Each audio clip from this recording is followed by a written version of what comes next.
সম্মানিত বন্ধুগণ, আসসালামু আলাইকুম।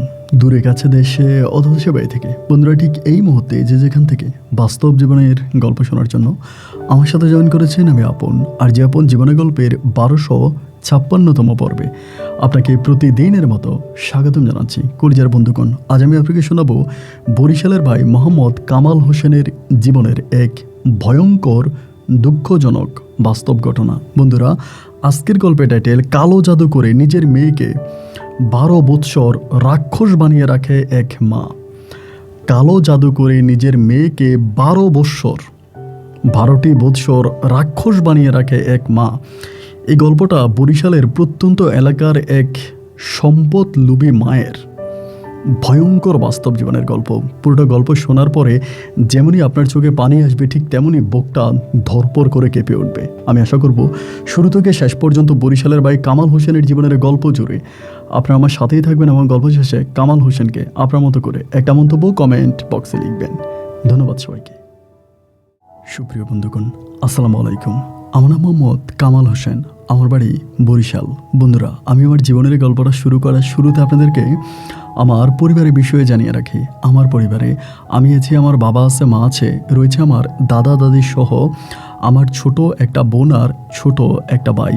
আমরা টোটাল 2 ভাই 1 বোন। আমাদের পরিবারটা বরিশাল শহরের অদূরে নদী ঘেঁষা কোনো এক ছোট্ট গ্রামে এক নিম্নবিত্ত পরিবার। আমার বাবা পেশায় ছিলেন একজন জেলে।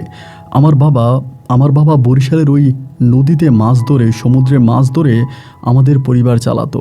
এমন করেই ছোটোবেলা থেকে আমাদের দিন আর রাতগুলো কাটতেছিল। আমাদের পরিবারটা যথেষ্ট পরিমাণের অভাবী একটা পরিবার ছিল। আসলে আমার বাবার নিজস্ব কোনো ট্রলার ছিল না। আমার বাবা অন্যের ট্রলারে মাছ ধরে আনতো এবং অন্যের ট্রলার ভাড়া করে মাঝে মাঝে মাছ ধরতে যেত। এজন্য দেখা যায় মাছ বিক্রি করার পরে যে পরিমাণে টাকা থাকতো তা বেশিরভাগে ট্রলার মালিকদেরকে দিয়ে দেওয়া লাগতো, যার ক্ষেত্রে আমার বাবার কাছে খুব বেশি পরিমাণে টাকা পয়সা থাকতো না। ছোটোবেলা থেকেই প্রচণ্ড অভাব অনটনে আমার শৈশবের দিনগুলো কাটতে থাকে। এরকম করে অভাব পেরিয়ে আস্তে আস্তে করে বড় হচ্ছিলাম এবং আমার মাও মানুষের বাড়িতে টুকিটাকি কাজ করে। আমার বাবার একার ইনকামের উপরে আমার মা, আমার দাদা দাদি, আমি সহ আমার ছোট একটা ভাই আর বোন, এত বড় একটা পরিবার, আমার বাবার একা ইনকামে চলাটা খুব কঠিন হয়ে যাচ্ছিল। তারপরেও আমার বাবা পরিশ্রম করে করে টাকা ইনকাম করে আমাদের পরিবারটাকে চালাচ্ছিল। এরকম করে দিন আর রাতগুলো কাটতেছে। আমাদের পরিবারের সবাই আমার ছোট বোনকে অনেক বেশি ভালোবাসতো। আমার ছোট বোন দেখতে অনেক বেশি সুন্দরী ছিল, অনেকটাই পরীর মতো ছিল ওর চেহারা। আমাদের পরিবারের সবাই ওকে পরী বলে ডাকতো। সবাই অনেক আদর করতো, যত্ন করতো এবং আমার ছোট বোনকে ভালোবাসতো। এমন করতে করতে আমি প্রায় অনেকটাই বড় হয়ে যাই। আমি তখন আমাদের এলাকারই একটা স্কুলে ক্লাস 9-এ পড়ি। আমি যখন ক্লাস 9-এ পড়ি তখনই আমাদের পরিবারে একটা ঘটনা ঘটে। ক্লাস 9-এ না, আমি ঠিক যখন ক্লাস 8-এ পড়ি তখন থেকে আমার যে ছোট বোনটা ছিল, আমার ছোট বোনের এক ধরনের একটা রোগ দেখা দেয় এবং খুব মারাত্মক ধরনের একটা রোগ। আমার বোনের পায়খানার রাস্তা দিয়ে প্রচণ্ড রকমের রক্ত যেত এবং আমার বোন কোনো কিছু খেতে পারতো না। আমার বোন হঠাৎ করে এরকম অসুস্থ হয়ে যাওয়ার পরে আমার মা, বাবা, দাদা দাদি সবাই অনেক টেনশনে পড়ে যায়। আমার বোনকে তখন ঢাকা শহর সহ বরিশালের বড় বড় ডাক্তারখানাগুলোতে নিয়ে যাওয়া হয়। তারা আমার বোনকে দেখে এবং দেখে বলে আমার বোনের মাঝে অন্য কোনো রোগ বাসা বেঁধেছে। এটার পরীক্ষা নিরীক্ষা করতে গিয়ে আমাদের পরিবারের অনেক টাকাই প্রায় ঋণ হয়ে যায়। আমার বাবা মানুষের কাছ থেকে ঋণ করে, এখান থেকে ওইখান থেকে বিভিন্নভাবে আমার বাবা ঋণে জর্জরিত হয়ে যায়। এমতো অবস্থার ভিতরে আমার বাবা ট্রলার দিয়েও মাছ ধরতেও যায় না, মানুষের কাছ থেকে ঋণের কারণে ঘর থেকে বেরই হতে পারে না। ঘর থেকে বের হলে পরেই সবাই আমার আব্বাকে ধরে বসে টাকার জন্য। আমার আব্বা মানুষের কাছ থেকে এত পরিমাণে ঋণ করে, সন্ধ্যার পরে যখন পৃথিবী ঘুমিয়ে যায়, গুটগুটে অন্ধকার হয়ে যায়, ওই মুহূর্তে আমার আব্বা ঘর থেকে বের হয়। এছাড়া দিনের আলো দেখা আমার আব্বার জন্য হারাম হয়ে যায়। মানুষ হন্য হন্য করে দিনরাত মিলিয়ে আমার বাবাকে বাড়িতে খুঁজতে থাকে। আমি তখন পড়াশোনা করতেছি। আমিও পড়াশোনার পাশাপাশি তেমন কোনো কিছু করতে পারি না যে আমার বাবাকে ঋণ মুক্ত করব। একে তো মানুষের ঋণের বোঝায় আমার বাবা ঘর থেকে বেরোতে পারে না। তার উপরে দেখা যায় আমার ছোটো বোনটার চিৎকারে পুরো ঘর তখন অন্ধকার হয়ে যাচ্ছিল। মনে হচ্ছিল এটাই সম্ভবত কিয়ামতের আলামত। সহ্য করতে পারতেছিলাম না বোনের ওই চিৎকার, বাবার এই অভাব অনটন। তারপরেও আমার মা আমাকে বলে, তুই পড়াশোনা কর, একদিন পড়াশোনা করে তুই এই পরিবারের দুঃখ কষ্ট থেকে মুক্তি দিতে পারবি। এরকম করে মায়ের কথা মতো আমি তখন আমাদের পাড়ার স্কুলে পড়াশোনা করতাম। এরকম করতে করতে একদিন সকালবেলা আমি সকালে ঘুম থেকে উঠছি, এবং ঘুম থেকে ওঠার পরে দেখি আমার বাবা আমাদের ঘরের দরজায় বসে বসে কান্না করতেছে। বাবার ওই কান্না করা দেখে আমার কাছে তখন খুব খারাপ লাগলো যে আব্বা কান্না করতেছে কেন। আমি আব্বাকে জিজ্ঞেস করলাম, যেহেতু আমার বোন অসুস্থ, হয়তো এই কারণে কান্না করে নাকি। আমি বললাম যে আব্বা কান্না করতেছেন কেন, কী হয়েছে আমার কাছে বলেন। আব্বা কিছুই বলে না, আব্বা শুধু আমার দিকে তাকিয়ে আছে। আমি বললাম, আব্বা কী হয়েছে আপনি আমারে বলেন না। আব্বা কোনো কিছু বলে না, ঘরের মধ্যে ঢুকে গেল। এবং এরপরে আমি তখন স্কুল ড্রেস পরে স্কুলের দিকে রওনা দিলাম। আমি তখন ক্লাস 9-এ পড়ি। তো ক্লাস করলাম, এবং ক্লাস করার সময় আমি একটা জিনিস খেয়াল করে দেখলাম, আমি যে স্কুলে পড়াশোনা করি ওই স্কুলে জমিদার বাড়ির একটা মেয়ে, নাম হচ্ছে পরী, পরীর মতোই সুন্দরী একটা মেয়ে, ওরা হচ্ছে জমিদার বাড়ির অনেক বড় লোকের মেয়ে, আমাদের সাথে পড়াশোনা করে আমাদের স্কুলে। তো ও আমার ক্লাসমেট, আমার সাথে ওর মোটামুটি সম্পর্কটা অনেক ভালো। আমি যেহেতু স্টুডেন্ট হিসেবে ক্লাসে অনেক ভালো ছিলাম, তা পরীও মোটামুটি ছাত্রী হিসেবে অনেকটা ভালো। তা দুজনের মাঝে পারস্পরিক অনেক ভালো একটা সম্পর্ক আছে। তো একটা পর্যায়ে দেখা গেলো যে পরী ওই দিন না ক্লাসরুমে আমার দিকে একটু কেমন কেমন করে জানে তাকাচ্ছিল, মানে অন্যরকমভাবে তাকাচ্ছে। ওর তাকানি দেখে না আমার ভিতরে অনেকটা সন্দেহ লাগলো যে কী ব্যাপার, ও আমার দিকে এভাবে তাকিয়ে আছে কেন। এবং তখন একটা পর্যায়ে লেজার দিয়ে দিল, মানে আপনার হাফ অ্যান আওয়ার হওয়ার পরে সবাই বের হলো। আমি তখন ক্লাসে বসে আছি। আসলে আমি লেজারে মানে শ্রেণীকক্ষ থেকে বের হতাম না, কারণ সবাই দোকানে যেত, এটা ওইটা খাইতো, আমার কাছে তো টাকা ছিল না। কিন্তু আমি এখানে বসে থাকতাম। পরে আমাকে বসে থাকতে দেখে পরী তখন আমার কাছে আসছে। আমি তখন বসে আছি। আয়শা ও কিন্তু জানতো যে আমার ছোটো বোনটা অসুস্থ, এটাও জানতো। পরে এসে আমাকে বলে, কী ব্যাপার কামাল, তোমার ছোটো বোনের অবস্থা কি, ভালো হয়েছে? আমি বললাম যে আরে না, আব্বা তো পরীক্ষা নিরীক্ষা অনেক কিছুই করলো, এবং ছোটো বোনের পরীক্ষা করাতে গিয়ে, ছোটো বোনকে ডাক্তার দেখাতে গিয়ে আমাদের পরিবারটা পথে বসার মতো অবস্থা। আমাকে বলে, হ্যাঁ তা তো জানি, তোমার সাথে আমার একটু কথা আছে, এরকম করে বলে। তা আমার সাথে তখন আমার আরেকটা ক্লাসমেট বন্ধু বসেছিল। পরে আমি বললাম, পরী এখানেই বল না, কি বলবা বলো। পরে বলতেছে, এখানে বলা যাবে না, কথাটা একটু গোপন, তো আলাদা আসতে হবে। আমি বললাম, কেন আলাদা যাইতে হবে কেন, এখানে বলো, তোমার সাথে তো আমার এমন কোনো সম্পর্ক নাই যে গোপনীয় কোনো কিছু বলতে হয় বা গোপনীয় কোনো কথা আছে, এখানেই বলো। আমাকে বলো, তোমাকে এখান থেকে উঠতে বলছি, তুমি উঠো। ও যখন আমাকে ধমক দিয়ে বললো, আমি তখন বললাম আচ্ছা ঠিক আছে। পরে এখান থেকে উঠলাম, উঠে আমাদের শ্রেণীকক্ষের বাম পাশের দিকে ওইখানে গেছি। ওইখানে যাওয়ার পরে ও কোনো কিছু বলে না। আমি বললাম, কী ব্যাপার পরী, আমাকে এখানে ডেকে আনলা কেন, কোনো কিছু বলবা? ওর নাম হচ্ছে জান্নাতারা পরী, সবাই পরী বলে ডাকে, অনেক সুন্দর চেয়ারও। পরে আমি বললাম, কী ব্যাপার, আমাকে এখানে ডেকে আনছো কেন, কিছু বলবা? ও আমাকে বলতেছে, কি বলবো আসলে ঠিক বুঝতেছি না। আমি বললাম, কেন, মানে আমি কি তোমার সাথে কোনো অন্যায় করছি, মানে আমার কোনো কথায় কি তুমি কষ্ট পাইছো? ও আমাকে বলে, না মানে কথাটা কিভাবে শুরু করব এটা না ঠিক বুঝতেছি না। আমি বললাম, বাবারে কথা বলো না, কি বলবা? আমার দিকে তাকিয়ে থেকে বলে, আচ্ছা তোমার আব্বা কি তোমাকে কিছু বলেছে? মানে এরকম করেই বলতেছে যে তোমার আব্বা কি তোমাকে কিছু বলেছে? আমি বললাম, কেন, আমার আব্বা আমাকে কোনো কিছু বলবে কেন, আমার আব্বার কি কোনো কিছু বলার কথা আছে নাকি? আমাকে বলে, না তুমি আমাকে বলো না, আসলে তোমার আব্বা তোমাকে কিছু বলেছে কি না। আমি তখন বললাম, না তো, আমার আব্বা তো আমাকে কোনো কিছু বলে নাই। আমাকে বলে, যদি কিছু না বলে থাকে তাহলে ভালো। এই কথোপকথনের মাঝে হচ্ছে লেজারের সময় শেষ হয়ে যায়, ঘন্টা বেজে যায়, সবাই তখন ক্লাসে ঢুকে যায়। এবং ক্লাসে ঢোকার পরে আমার তখন হঠাৎ করে মনে হয়, আরে আমার আব্বা তো আজকে সকালবেলা দেখলাম ঘরের দরজায় বসে বসে কান্না করতেছে, এবং পরীও আমাকে জিজ্ঞেস করলো যে আমার আব্বা আমাকে কোনো কিছু বলছে কিনা। মানে বিষয়টা আমি তো খুব বুঝতে পারলাম না। আমার মাথার ভিতরে একটা সন্দেহ ঢুকলো যে আসলে কি হয়েছে, কোনো না কোনো একটা ঘটনা তো ঘটছে, তা না হলে তো পরী আর আমাকে এই কথা জিজ্ঞেস করবে না যে আব্বা কোনো কিছু বলছে কিনা।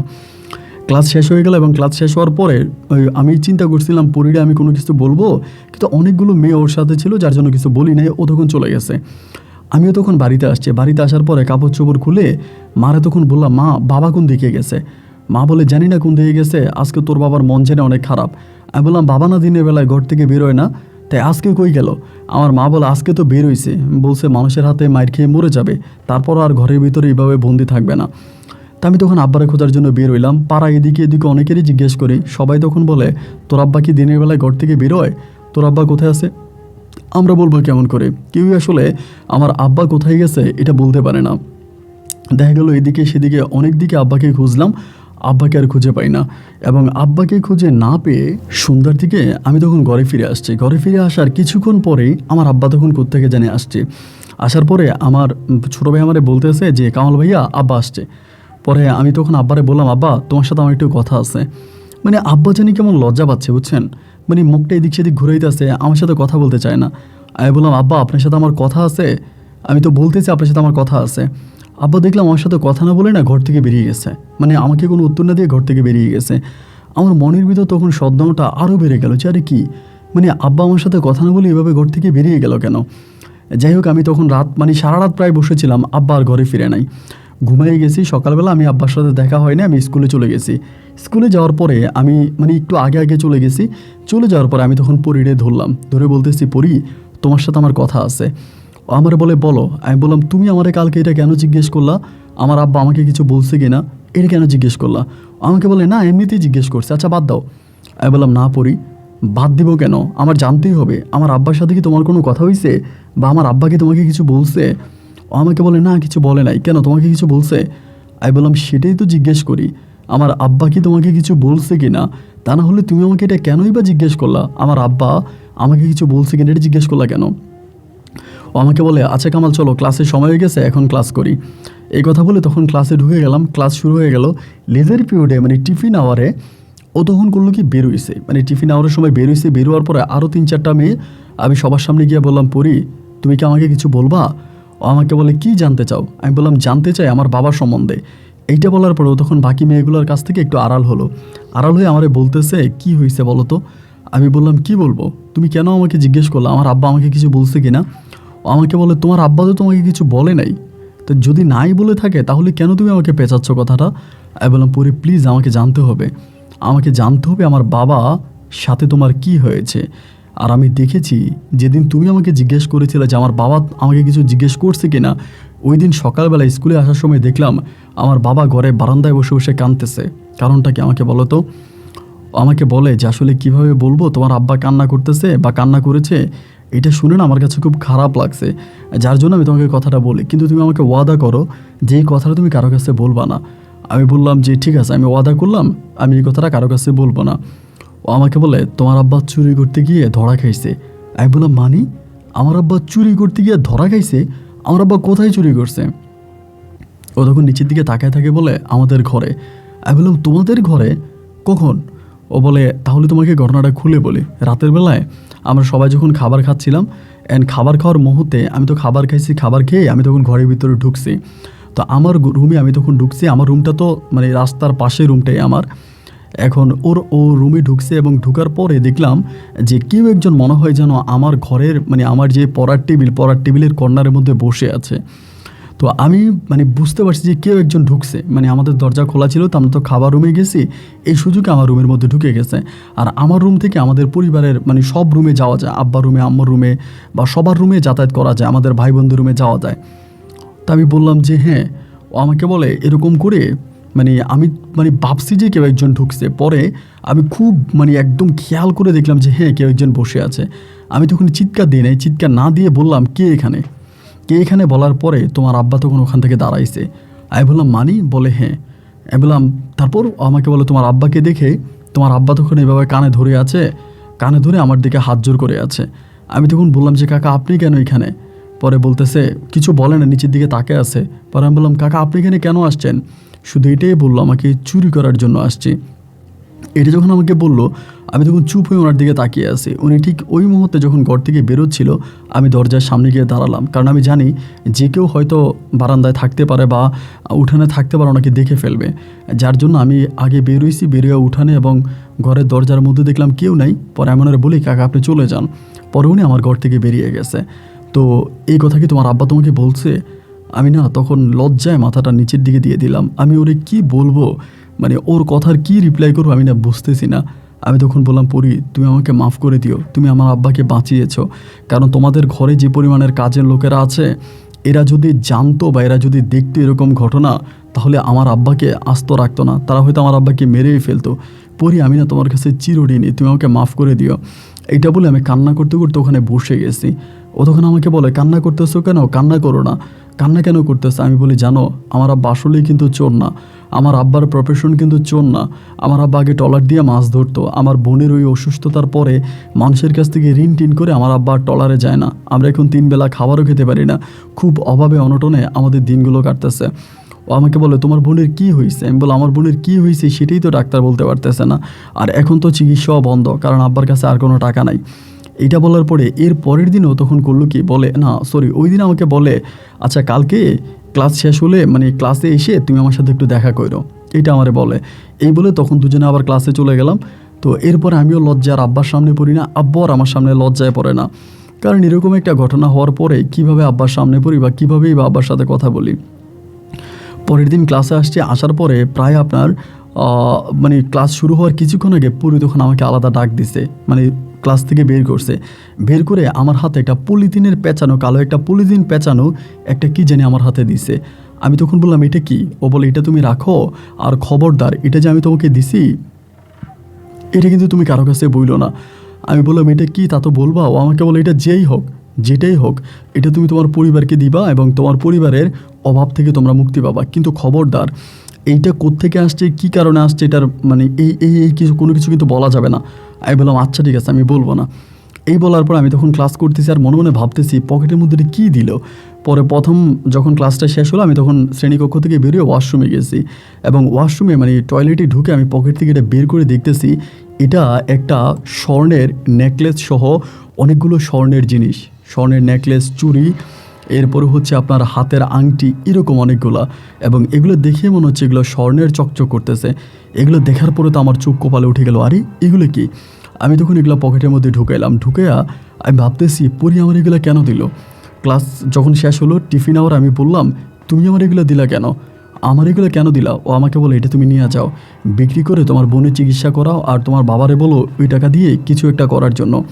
আমি তখন বললাম, পরি খবরদার, এটা তুমি ঠিক করো নাই, আমি তোমার কাছ থেকে নিতে পারবো না। ও আমাকে বলে, এটা নিবা নাকি ক্লাসে সবার কাছে বলবো তোমার আব্বা চুরি করতে গিয়ে আমাদের ঘরে ধরা খাইছে, এটা বলবো? আজকে তোমার আব্বা চুরি করতে গিয়ে আমাদের ঘরে গেছে, আমি ছেড়ে দিছি, কালকে যদি অন্যের ঘরে যায় তাহলে কি ছাড়বে তোমার আব্বুরে মনে হয়? আর মুখ দেখাবা কেমন করে যখন তোমার আব্বা চুরি করে ধরা খাবে? আমি তোমার ভালোর জন্যই টাকাগুলো দিছি, আমি তোমার ভালোর জন্যই জিনিসগুলো দিছি, এগুলো তুমি নিয়ে যাও, এগুলো তুমি বিক্রি করো, এবং এই থেকে যে টাকা হবে তা দিয়ে তোমার পরিবারের অভাব অনটন কেটে যাবে। আমি বললাম, পরি এগুলো তো তুমি কোত্থেকে আনছো? ও আমাকে বলে, এগুলো আমার না। আমি বললাম, কার? বলে, এগুলো আমার সৎ মায়ের, ওর মা মারা গেছে, ওর সৎ মা আছে এবং সৎ ভাই বোন আছে। আমি বললাম, এটা তোমার সৎ মায়ের? তা এরকম তোমার সৎ মায়ের জিনিস তুমি নিয়ে চলে আসলা, তোমার সৎ মা কিছু বলবে না?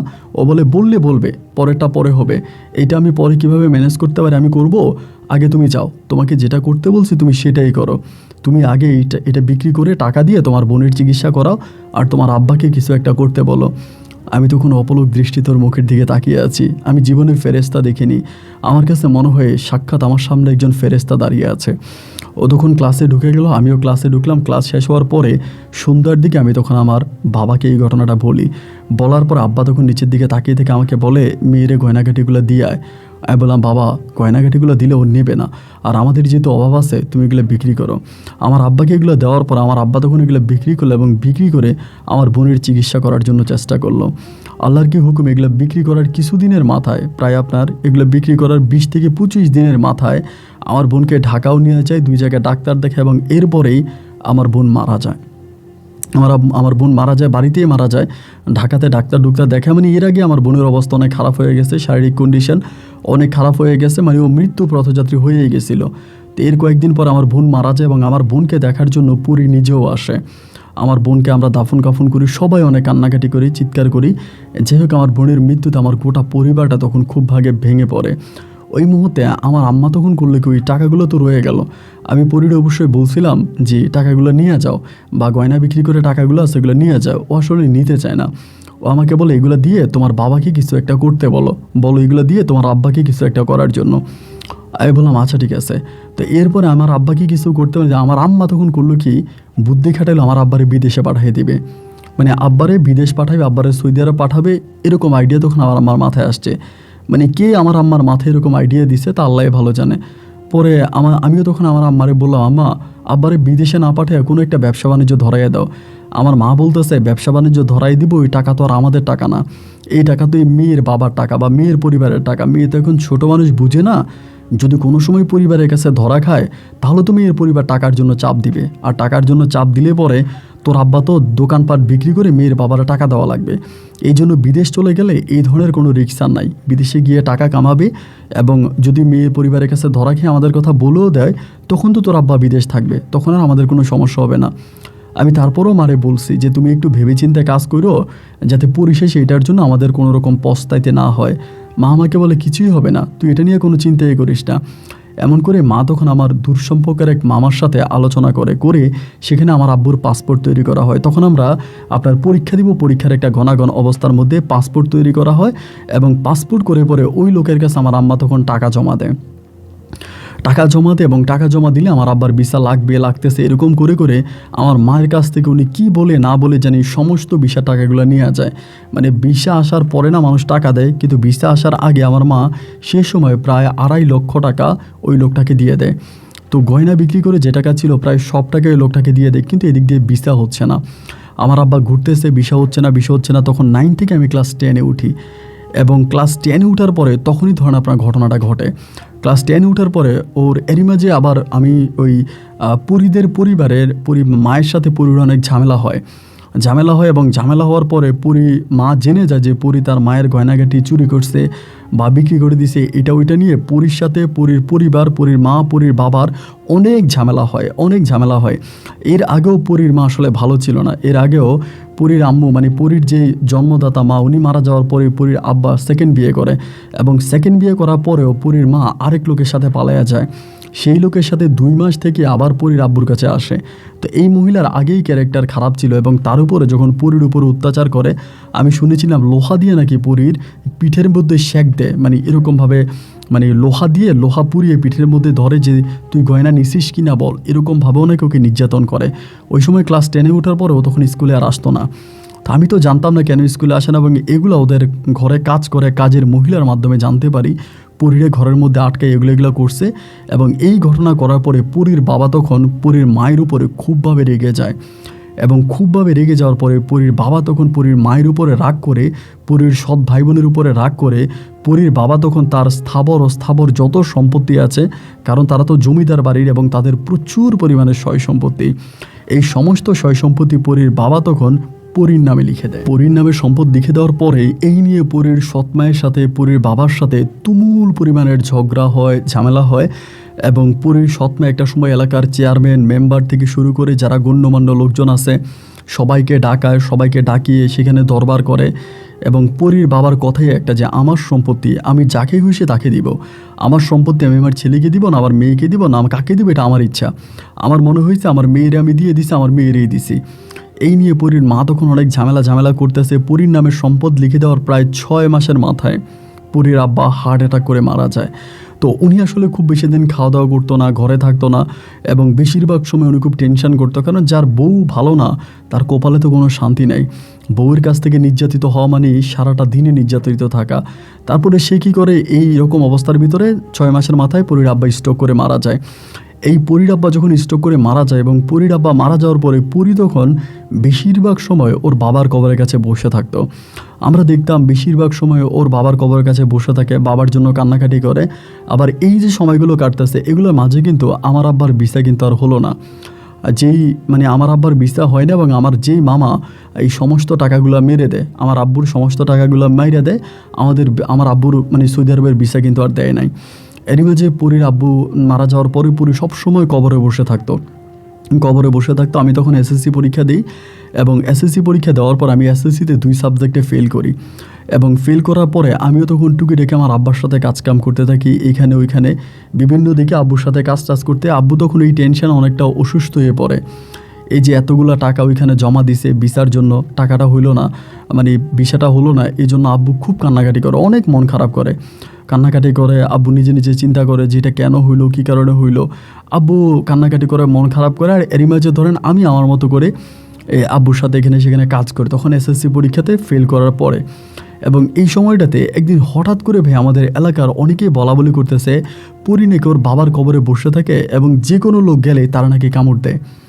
মানে রাক্ষসের মতন এক ওর চেহারা হয়ে গেছে এবং ও যে কোনো মানুষকে দেখলেই দৌড়ে আসে, দৌড়ে কামড় দিতে আসে এবং ওরে নাকি ওর মা বেঁধে রাখছে, উঠানের মধ্যে বেঁধে রাখছে। মানে ওর বাবার মৃত্যুর পর ওর বাবার মৃত্যুর শোকটা ওর মানে ও আর নিতে পারে নাই, মানে পাগল হয়ে গেছে। মানে সবাই বলতেছে একটা তো হচ্ছে পাগল আর একটা হচ্ছে যে মানে মানে অশুভ আচরণ। ও যারে পাইতো তারাই দৌড়ে যাইতো, তারে কামড় দিত, তার শরীরের মাংস নিয়ে আসতো কামড় দিয়ে। ঠিক এইরকম একটা খারাপ পরিস্থিতির মধ্যেও তখন চলে যায়। এই খবরটা তখন আমার কানেও আসে এবং আমার কানে আসার পরে আমিও তখন অনেকটা মর্মাহত হই যে পরী এরকম পাগল হয়ে গেল। এবং পরীকে দেখার জন্য আমি তখন 2 দিন পরে ওরে দেখার জন্য ওদের বাড়িতে যাই। গেলে পরে ওদের উঠানে আমি উঠবো, ওই সময় ওর মা দেখে ফেলে। ওর মা দেখে দৌড়ে আসে, আইসা বলতেছে কে তুই? আমি বললাম খালা আমি কামাল। বলে যা এখান থেকে যা, ওরে কেউ দেখতে হবে না, ওর কাছে কেউ আসবি না, ও কামড় দে। তো তখন কিন্তু ওরে শিকল দিয়ে বেঁধে রাখছে, মানে শিকল দিয়া ওরে বেঁধে রাখছে। আমি তখন বলি আমারে কামড় দেবে না, ওর আমি তো একসাথে পড়াশোনা করছি, ও আমারে চিনে, আমি একটু ওর সাথে কথা বলি, আপনি একটু ওর সাথে আমাকে কথা বলতে দেন। ওর মা ডিরেক্টলি বলতেছে যে না, ওর সাথে কেউ কথা বলতে পারবা না, ও এখন কারোর সাথে কথা বলার জন্য প্রস্তুত না, ও কামড় দিয়ে বসবে, পরে একটা ঝামেলা হবে, বাবারে দরকার নাই। মানে আমারে ওর কাছে যেতে দেয় না। এই অনেকক্ষণ ধরে দাঁড়াইছিলাম এবং শুধু আমি না, যেই আসে ওর মা কাউকে ওর কাছে আসতে দেয় না, মানে সবাইকে ওর কাছ থেকে আলাদা করে রাখে। এবং ওর মা একই কথা সবার কাছে বলে যে ওর কাছে আসলে পরে ও কামড় দিবে এবং কামড় দিয়ে শরীরের মাংস নিয়ে যাবে, কেউ যাতে ওর কাছে না আসে, ওর সামনে না আসে। এরকম করে ওর মা সবাইকে ভয় ভীতি দেখে এবং ওর মায়ের ওই ভয় ভীতিতে কেউ আর পরীর আশেপাশে আসে না, পরীর কাছ থেকে সবাই দূরে থাকে। আমি প্রায় 2-3 দিন পর পরে যাইতাম ওরে দেখার জন্য, কিন্তু ওর কাছ পর্যন্ত আমি ঘিরতে পারতাম না। এমন করে সময়গুলো কাটতে আসে এবং আমার নিজের কাছে অনেকটা কষ্ট হচ্ছে যে এইটা কী ধরনের কথা, এরকমভাবে একটা মেয়ের জীবন নষ্ট হয়ে যাচ্ছে। আমরা সবাই দেখি আমাদের চোখের সামনে, কিন্তু কোনো কিছু করার নাই। এরকম করতে করতে লোকে লোকে আমি শুনতে পাই ওর মা ওরে ঘরে নেয় না, ওদের ঘরের দুয়ারে যে গাছ আছে গাছের সঙ্গে ওকে সবসময় শিকল দিয়ে ওর পায়ে বেঁধে রাখে এবং শিকল দিয়ে ওর পায়ে বেঁধে রাখে, ও শিকলে বন্দি অবস্থায় থাকে। ওর মা একজন মহিলা রাখছে, ওই মহিলা ওরে খাওয়ায় দাওয়ায় এবং মাঝে মাঝে ওইখানে ওকে গোসল করায়। এবং পরী তখন সম্পূর্ণভাবে পাগল, একেবারে সম্পূর্ণভাবে পাগল একটা মেয়ে।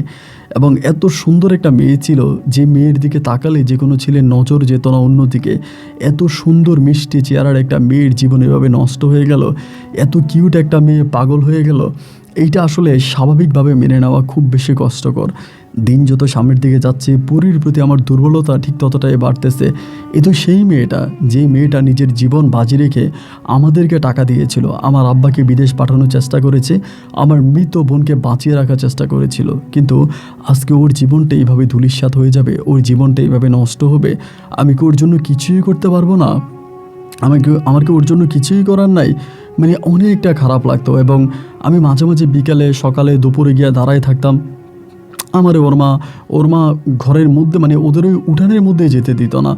এরকম করতে করতে আমার আব্বা তখন খুবই অসুস্থ, মানে এতটাই অসুস্থ যে আব্বার অবস্থা খুব খারাপ। এইভাবে কয়েকটা দিন কাটার পরেই এই পরীর এই অবস্থার মধ্যেই আমার আব্বু মারা যায়। আব্বু মারা যায় একদম খুব নর্মালি একটা কারণে আব্বু মারা যায়। আব্বু আসার সময় মানে বৃষ্টি রাতের বেলায় দোকান থেকে আসার সময় হোঁচট খেয়ে পড়ে পায়ে ব্যথা পায়। ওই পায়ের ব্যথা থেকে আমার আব্বা 3 দিনের মাথায় আব্বু মারা যায়। কিন্তু আব্বুর এই মৃত্যুটা আমরা খুব স্বাভাবিকভাবে মানে মেনে নিতে পারি নাই, কারণ আব্বুই ছিল আমাদের একমাত্র গার্ডিয়ান। তখন আমরা 2 ভাই আছি, 2 ভাই তখন এই দিক সেদিক কাজ করি এবং এইভাবেই তখন সময়গুলো কাটতেছে। দাদা মারা গেছে, দাদি আছে, আমার মা আছে, এরপরে আমি আছি, আমার মানে ছোট ভাই আছে, আমরা এই পরিবারের 4 জন সদস্য। তা আমরা তখন খুব ভালোভাবে আছি এবং এরকম করতে করতে আমার আম্মা মানে এদিক সেদিকে আমার বিয়েও দেখতেছে, মানে এদিক সেদিকে আমাকে মানে যৌতুক নিয়ে বিয়ে করানোর চেষ্টা করাইতেছে যে কোথাও যৌতুক পায় কিনা, যদি ভালো কোনো টাকা যৌতুক পায় তাহলে আমাকে বিয়ে করাবে। এরকম ভাবে মা অনেক ঘটক টটকের সাথে কথা বলে। এমন করে সময়গুলো কাটতে কাটতে একদিন আমার কাছে হঠাৎ করে মনে হলো, আরে দিনের বেলায় না হয় পুরীর মা পাহারা দেয় বা কাউরে ওর কাছে যেতে দেয় না, ওর কাছে গেলে ওর মা এরকম করে, তা রাতের বেলায় তো গেলে কোনো সমস্যা নাই এবং রাতের বেলায় গেলে তো আমি ওর সাথে কথা বলতে পারবো। সত্যি কথা বলতে কি, ওর মা যে বাধা দেয়, ওর মা বাধা দেওয়ার কারণ আছে। পুরী কিন্তু সম্পূর্ণ পাগল হয়ে গেছে, মানে কোনো মানুষ গেলে দৌড়ে আসে, আইসা ঘাড়ে কামড় দেয়, পিঠে কামড় দেয়, হাতে কামড় দেয়, মানে এবং কামড় দিয়ে মাংস নিয়ে যায়, এমন একটা অবস্থা। ওর সামনের মানে মুখটাও জানি কেমন একটু ভয়ঙ্কর হয়ে গেছে, মানে সাধারণ মানুষের মতো ওর চেহারা ছিল না, অসম্ভব রকমের ভয়ঙ্কর এক চেহারা হয়ে গেছিল ওর। নর্মালি যে কোনো মানুষ ওরে দেখলে ভয় পেয়ে যাবে এরকম একটা চেহারা হয়ে যায়। কেন এরকম হয় এটা একমাত্র আল্লাহই ভালো জানে। কী কারণে এরকম ফুলের মতো একটা মেয়ের জীবন এভাবে নষ্ট হয়ে গেল। এমন করতে করতে একদিন ঘুটঘুটে অন্ধকার রাতের বেলায় আমি তখন পরীর সাথে দেখা করার জন্য ওদের বাড়ির মধ্যে যাই। তো ওদের বাড়ির মধ্যে আমি যখন যাই, আমার এটুকুই মনে আছে, আমি যখন ওদের বাড়ির ওর কাছাকাছি যাই তখনই আমি দেখি প্রায় 10 থেকে 15টার মতো কুকুর ওর চারপাশে ঘুরতেছে।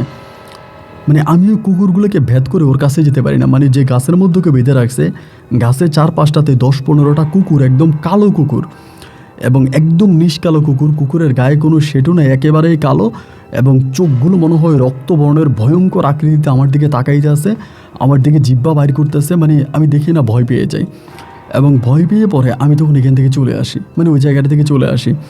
আসার পরে এই ঘটনাটা আমি তখন আমার দাদিরে বলি। আমার দাদিরে বলি যে দাদি, এমন এমন ঘটনা, আমি একটু পরিরে দেখতে গেছিলাম রাতের বেলায়, এখন যাওয়ার পরে এই ঘটনা ঘটছে এবং ওরে দেখলাম যে ওর কাছে যাওয়ার পরে কুকুর আমাকে চারপাশ থেকে এরকম করে ঘিরেও দিয়ে ধরছে। আমার দাদি তখন আমার মুখের দিকে তাকিয়ে বলতেছে, কামাল রে, তাইলে তো মনে হয় মেয়েটারা কালো জাদু করছে। আমার দাদি আমাকে সর্বপ্রথম এটা বলে। আমি বললাম, কী বললা, কালো জাদু করছে? আমার দাদি বলল, আমার কাছে তো এটাই মনে হয়, মেয়েটার তো মনে হয় কালো জাদু করছে। আয় হাই রে, মা মরা মেয়ে, মাটা তো অনেক আগেই মরে গেল, বাপটাও মরে গেল, এই মেয়ের মা তো মনে হয় মেয়েটারা কালো জাদু করছে। এই জন্যই তো দিনের বেলায় কোনো মানুষকে মেয়ের কাছে যেতে দেয় না। আমি বললাম, হ্যাঁ দেয় না, কিন্তু রাতের বেলায় যাওয়ার পরে আমি এরকম একটা দৃশ্য দেখলাম যে এইভাবে কুকুর ঘুরে।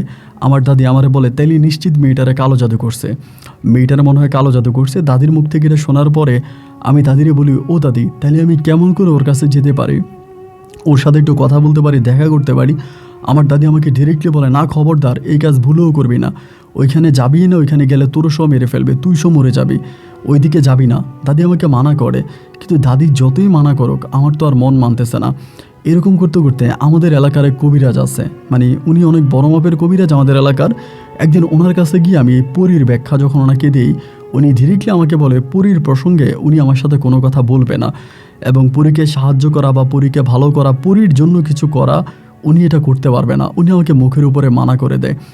আমি তখন বললাম যে, আপনার সমস্যা কি, আপনি ওর চিকিৎসা করেন। উনি বলে, আমি আর চিকিৎসা করতে পারবো না।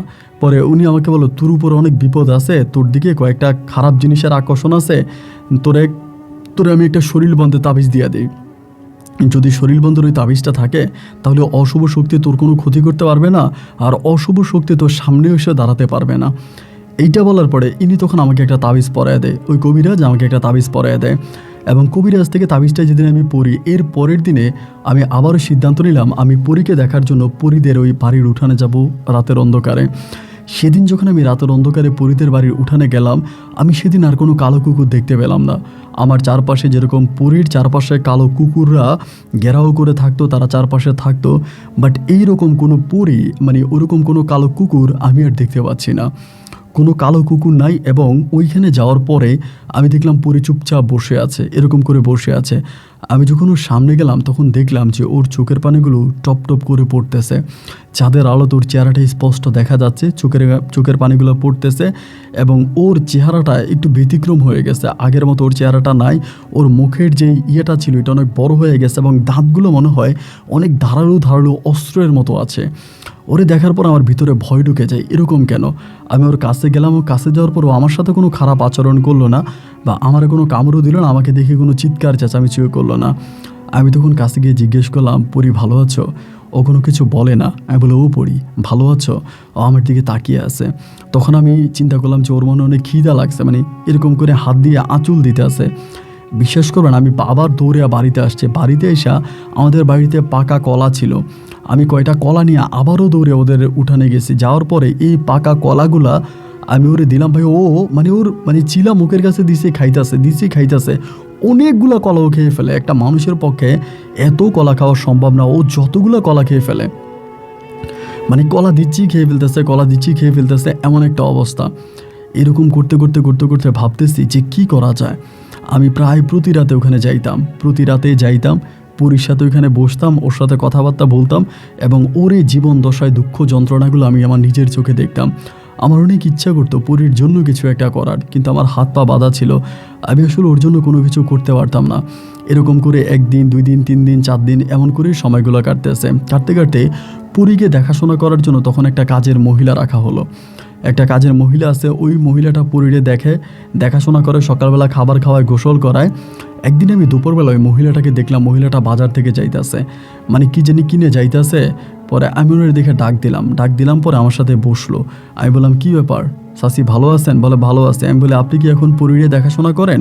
উনি বলো পরীর মাতা আমার রাখছে, আমি পরীরে দেখাশোনা করি। ওই সময় কিন্তু পরীর স্থাবর যত সয় সম্পত্তি আছে, বিটামাটি সবই পরীর সৎ ভাই, পরীর মা বাবা সবাই ওরা এগুলো ভোগ দখল করতেছে।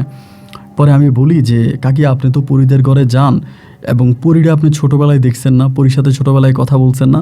বলে হ্যাঁ বাবা বলছি তো, ছোটোবেলায় কথা বলছি, দেখছি।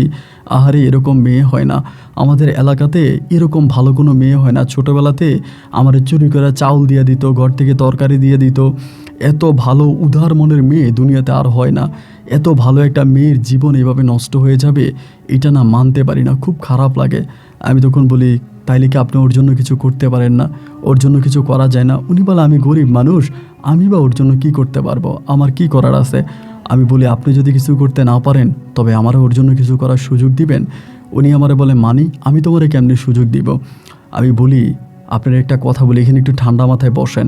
দেখেন আপনারা তো ভালো করেই জানেন, পরীর নামে সম্পদ দেওয়ার পর থেকেই পরী পাগল হয়ে গেছে। আমি অনেক কবিরাজের সাথে কথা বলছি, অনেক কবিরাজি বলছে পরীকে কালো জাদু করা হয়েছে এবং কালো জাদু করার প্রতিফলে পরী পাগল হয়ে গেছে। তখন ওই মহিলা বলতেছে তুমি যেটা বলছো এটা ঠিক আছে, আমিও জানি মেয়েটাকে কালো জাদু করছে, ওর মা এখনও ওরে তাবিজ পরায় দেয়, ওর মা এখনও ওরে কী জানি চুল টুল এটা ওইটা খাওয়ায়, আমি এগুলো নিজের চোখে দেখতে পাই। কিন্তু কি করবো বলো, আমরা গরিব মানুষ, আমি কোনো কথা বললে তো আমাকে কাছ থেকেই বিদায় করে দেবে, আমাকে তো রাখবে না। আমি তখন ওই চাচির হাত চাইবে ধরে কান্না করে দিয়ে বলতেছি চাচি জানেন পরী আমাদের জন্য এটা করছে। তখন আমার আব্বার সাথে যে পরীর যে ঘটনাগুলো ঘটেছে এগুলো বলেছে। উনি তখন বলে শুধু তোমাদের সাথে কেন, পরী উপকার করেনি আমাদের গ্রামে এমন কোনো লোক আছে? প্রতিটা মানুষের তো উপকার করছে, যে যেরকম বিপদে পড়ছে প্রতিটা মানুষকে সাহায্যের হাত বাড়িয়ে দিয়েছে, প্রতিটা মানুষের সাথেই পরী মিলেছিল। কাউকে পরী কোনোদিন কারো মনে কেউ কোনো কষ্ট পাবে এরকম কাজ পরী কখনোই করে নাই। সবাইকে নিজের দেহ আত্মা মনোপ্রাণ দিয়ে ভালোবাসছে। আমি বলি তাইলে কাকে আপনি একটা কাজ করেন না, আজকে রাতে পরীকে যে বাইদা রাখে, ওই মানে যে তালা দিয়া বাইদা রাখে, ওই তালার চাবিটা কার কাছে? উনি বলে আমার কাছে। আমি বললাম চাবি আপনার কাছে? বলে হ্যাঁ, আমি তো চাবি দিয়ে ওরে খোলাইয়া গোসল টোসল করি, আবার তালা মেরে রাখি, চাবি তো আমার কাছে। আমি বলি খালা চাচি চাবিটা আমারে দিবেন? পরে বলতেছে চাবি দিয়ে তুমি কি করবা? আমি বললাম আমি পরীর নিয়ে পালাইয়া যাব। উনি বলে তারপর? আমি বললাম পরীরে নিয়ে আমি পালাইয়া গিয়া আমি পরীর চিকিৎসা করব, আমি পরীকে একটা মুক্ত জীবন দিব, আমি ওরে ভালো করে প্রয়োজনে এই দেশেও আর কোনো দিনও আসবো না, আমি বরিশাল অঞ্চলেও আর কোনো দিনও আসবো না, আপনি আমারে কি চাবিটা দিবেন? উনি আমারে বলে বাবারে যদি তোমারে আমি চাবি দেই তাহলে তো পরীর মা আমারে মাইরা ফেলাইব। আমি বললাম মারবে কেন? আপনি বলবেন আমি জানি না, চাবি কোথায় পড়ে গেছে, হারাই গেছে, আর আপনার কোনো ক্ষতি করতে পারবে না। চাচি অন্তত এই কাজটা করেন, পরী এত ভালো একটা মেয়ে, গ্রামের মানুষের জন্য, এলাকার মানুষের জন্য এত কিছু করলো, আজকে এই মেয়েটার এই মৃত্যু দশায় কি আমরা কেউ তার পাশে থাকবো না? আমরা কেউ তাকে সাহায্য করব না? আমাদেরকে তার উপর কোনো দায়িত্বই নেই?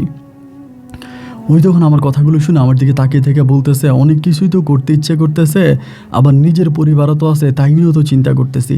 আচ্ছা ঠিক আছে, তুমি যেহেতু বলছো নাও চাবি নাও, এই বলে তুমি তখন আমাকে ওইখান থেকে চাবিটা দিয়ে দেয়। চাবিটা হাতে পাওয়ার পরে উনি বলে আমি কিন্তু আজকে ওদের বাড়িতে আর যাবো না। আমি বলো তুই পরী? বলে পরী ওইখানে বাধা অবস্থায় থাকবে। আমি তখন চাবিটা পাইয়া ঘরে গেছি, ঘরে যেয়ে চিন্তা করতেছি কি করা যায়। মানে আমার কাছে মোটামুটি কিছু টাকা পয়সা আছে, অনেকদিন ধরে কাজ টাজ করছি তো হাতে কিছু টাকা আছে। সন্ধ্যার সময় ছোটো ভাইরে ডাকলাম, ছোটো ভাইরে ডাকিয়া বললাম যে ভাইরে কামরুল, ছোটো ভাই না আমার কামরুল, যে কামরুল তোর একটা কথা বলি, ভাইয়ের কথাটা মনোযোগ দিয়ে শোন। আমার বলে হ্যাঁ ভাইয়া বলেন। আমি বললাম দেখ আমি আজকে রাতে বাড়ি থেকে চলে যাব। এইটা বলতে ও আমার দিকে বড় বড় চোখ করে তাকে বলতেছে ভাই এটি কী বলেন, কোথায় যাবেন? আমি বলবো কোথায় যাব এই ঠিকানা আমি তোকে দিতে পারবো না, তবে আমি এটাই বলবো যে আমি বাড়ি থেকে চলে যাব, তবে আমি যেখানেই যাই তুই মায়ের দিকে খেয়াল রাখিস, মায়ের ঠিকমতো খাওয়া দাওয়া করাইস এবং মায়ের যাতে কোনো অসুবিধা না হয়, মায়ের যাতে কোনো রকমের অসুবিধা না হয়, মায়ের দিকে ভালো করে তুই খেয়াল রাখিস। ও আমার বলে আচ্ছা ঠিক আছে আমি মায়ের দিকে খেয়াল রাখবো ভাইয়া, আপনি চিন্তা করেন না, আপনি কই যাবেন আর আমার সাথে যোগাযোগ রাখেন। আমি বললাম আচ্ছা ঠিক আছে। পরে রাত্র প্রায় 1টার দিকে, আমি এখানে একটা কথা বলে রাখি, আমি চিন্তা করতেছিলাম যে মানে কোথায় নিয়ে যাওয়া যায়, ভাবতেছিলাম যে মানে প্রথমে চিন্তা করছি যে আমাদের এলাকাতে কোথাও লুকিয়ে রাখবো। পরে চিন্তা করে দেখলাম যে ওর মা যে পরিমাণের খারাপ মহিলা, এলাকায় আমি যেখানেই পরীরে লুকিয়ে রাখি উনি পরীরে ঠিকই খুঁজে বের করবে, এবং শুধু খুঁজে বের করবে না, উনি পরীকে মেরেই ফেলবে। খুব রাগী বদমেজাজি মহিলা। আমি পরীকে নিয়ে শহরে চলে যাব ওরকম একটা চিন্তা ভাবনা করি। এবং এইরকম একটা চিন্তা ভাবনা করার পরে আমি তখন করলাম কি, ওই রাত্রে তখন এই চাবিটা নিয়ে আস্তে আস্তে পরীর দিকে যেতে চাচ্ছিলাম, এবং ওদের উঠানে গিয়ে পরে আমি তখন ওরে প্রথমে শিকল থেকে মুক্ত করি। শিকলে বাঁধনটা খোলার পরে ও তখন আমার দিকে শান্তভাবে তাকিয়ে আছে। আমি তখন ওর হাতটা ধরলাম, ও তখন কিছু বলে না। মানে ওর শরীরে পায়খানা প্রস্রাবের গন্ধ, মানে এমন একটা অবস্থা যেটা আসলে মানে নাক টান দেওয়া যায় না, এমন বিশ্রী গন্ধ। এরপরে আমি ওকে ওইখানে ধরলাম, ধরে আমি ওরে নিয়ে হাঁটতেছি, হাঁটতে হাঁটতে হাঁটতে হাঁটতে এই লাইল দিয়ে হাঁটতেছি, এবং অনেক দূর পর্যন্ত চলে আসি, আমাদের এলাকার অনেক দূর পর্যন্ত। এবং আসার পরে ওইখান থেকে আমি একটা বেবি ট্যাক্সির মতো করে একটা দিয়ে আমি তখন হচ্ছে আমাদের এলাকা ছেড়ে আমি তখন হচ্ছে চলে আসি আপনার আমাদের ওই যে ঘাট আছে ঘাটে। এবং ঘাটে আসার পরে আমি ওরে ঘাটের মধ্যে গোসল করাই। ওর জন্য প্রথমে 3 পিস কিনি, নিজে নিজে 3 পিস কিনি, কেনার পরে ওই ঘাটের মধ্যে গোসল করাই। আমি নিচে ওরে গোসল করাইয়া আমি ওরা কাপড় চোপড় পরাই, ভালো কাপড় চোপড় পরাইয়া তখন আমি ওরে ইয়ের মধ্যে উঠাই, মানে লঞ্চের মধ্যে উঠাই। তা লঞ্চে উঠানোর পরে আমি ওরে লঞ্চে করে নিয়ে যাইতেছি। লঞ্চে উঠে গেছি, আমি ঢাকায় চলে যাবো এরকম একটা পরিকল্পনায়। তারপরে ঢাকায় আসছি, ঢাকায় আসার পরে ও তখন কিন্তু পাগলামি করে না, ধরেন যে কাউরে কামড় দিতে যায় না বা মানুষের সাথে কোনো ইয়ে করে না, শুধু তাকায় থাকে। বাট ওর চেহারাটা একটু অন্যরকম হয়ে যায়, স্বাভাবিক চেহারার মতো থাকে না, পুরোটা অস্বাভাবিক হয়ে যায়, এবং যে কেউ ওর দিকে তাকাইলে ভয় পেয়ে যাবে এরকম একটা অবস্থা। তো এখন আমি কোথায় যাব? ঢাকাতে আসার পরে চিন্তা করতেছি কই যাওয়া যায়। এমন করেও তো হঠাৎ করে কোনো ভাষা ভাড়াও কেউ দিবে না, বা ওরে তো আমি কোথাও পাবো না, বা আমাদের তো ঢাকা শহরে কোনো আত্মীয় স্বজনও নাই যে কেউ আমাদেরকে ভাষা ভাড়া দিবে। তো এখন কই যাব, কোথায় যাব ঠিক বুঝতে পারতেছিলাম না। এরপরও চিন্তা করতেছি যে না কিছু একটা করতে হবে, কিছু না কিছু একটা করতে হবে যেভাবেই হোক। এমন চিন্তা ভাবনা করে আমি তখন করলাম কি, ওরে নিয়া একটা রেল স্টেশনে, আমি নামই বলি কমলাপুর রেল স্টেশনে আমি গিয়ে উঠছি। এবং উঠার পরে ভাবতেছি কোন দিকে যাব। রাতের বেলায় রেল স্টেশনে থাকার সিদ্ধান্ত নিয়েছি। রাতের বেলায় যখন আমি ওকে নিয়ে আসি, মানে রেল স্টেশনের কোনার ভিতরে রাত্রে আনুমানিক 12টার মতো বাজে, ওই সময় ভাই ও মানে লাফাইতে শুরু করছে। মানে এমনভাবে লাফাইতেছে যে মনে হয় যেন ওরে কেউ ধরে নিয়ে যাচ্ছে। মানে কোনোভাবেও স্থিরভাবে মানে শুয়ে থাকতে পারতেছে না, ওরে মনে হয় হাত পা ধরে কেউ টাইনে নিতেছে। মানে ওর চিৎকার চেঁচামিতে মানে কি আর আপনাকে বলবো, মানে আশেপাশে সব মানুষ চলে আসছে, মানে যারা যাত্রী এরা সেরা সবাই চলে আসছে। এবং যে ওখানকার পুলিশ ছিল আপনার রেলওয়ে পুলিশ, এই রেলওয়ে পুলিশ এসে আমাকে পিটাইতে শুরু করছে। যাক ফজরের আজান পর্যন্ত ওইভাবে পাগলামি করে, এবং ফজরের আজানের পরেও কিছুটা শান্ত হয়, কিছুটা স্থির হয়। এবং ফজরের আজানের পরে তখন 3 জন আপনার রেলওয়ের পুলিশ আসে, আইসা আমারে বলতেছে তোর বাড়ি কই, আমারে বলে। আমি বললাম যে বরিশাল। বলে এটা কি? আমি বললাম এটা আমার বউ। এখন তো অন্য কোনো পরিচয় দিতে পারবো না, কারণ পরিচয় দিলে আবার কি মনে করে। আমি বললাম আমার বউ। তা বলো তোর বউর কী হয়েছে? আমি বললাম যে আমার বউর মির্কি রোগ। এখন মানে অন্য কিছু তো বলতে পারি না, বলি মির্কি রোগ। তারপর বলে এখান থেকে চলে যাবে। আমি বললাম যে দেখেন এখান থেকে যে যাবো তা কোথায় যাবো, আমার তো যাওয়ার মতো কোনো জায়গা নাই। এখন আমি ওরে নিয়ে তো ওরে কোথাও রাখতেও পারি না, যে ধরেন সাপোজ আমি একটা ঘর ভাড়া করলাম এবং ঘর ভাড়া করে আমি ওরে রাখলাম, তাই ওরে দেখবে কে? ওরও তো দেখাশোনা করার জন্য একটা লোক লাগে। এখন এরকমভাবে ওর এরকম অসুস্থ শরীর, এই অবস্থার মধ্যে তো কেউ আর আমাদেরকে ঘর ভাড়াও দিবে না, কোথাও গেলে কোথাও তো ঘর ভাড়াও পাবো না। তখন চিন্তা করতেছি কি করব, মানে কোনো রাস্তা খুঁজে পাই না, কোনো পথ খুঁজে পাই না। এইভাবে রেল স্টেশনে 1 দিন 2 দিন 3 দিন করে বসে থাকতে থাকতে একটা সময় এমন অবস্থা হলো, হাতের অবস্থা সম্পূর্ণ খারাপ হয়ে গেল। হাতে কোনো টাকা নাই, পয়সা নাই। এবং একটা সময় আমি লজ্জার কথা বলতে আর কি বলবো, না বলেও পারতেছি না, আমি ওই রেল স্টেশনের ভিতরে সর্বশেষ ভিক্ষার আশ্রয় নেই, মানে ভিক্ষা করতে শুরু করি ওই রেল স্টেশনে বসে বসে। মানে ওরে নিয়ে বসে থাকতাম, এবং ওরই অবস্থা দেখলে তো যে কেউ ভিক্ষা দিবে। তা যে কেউ পরে ওরে ভিক্ষা দিতে শুরু করে, এবং ভিক্ষা দেওয়ার পরে আমিও তখন ওর সাথে ভিক্ষা করি। মানে ওর সাথে আমি থাকার পরে অনেকেই ভিক্ষা দেয়, মানে রেল স্টেশন অনেকেই ভিক্ষা দেয়।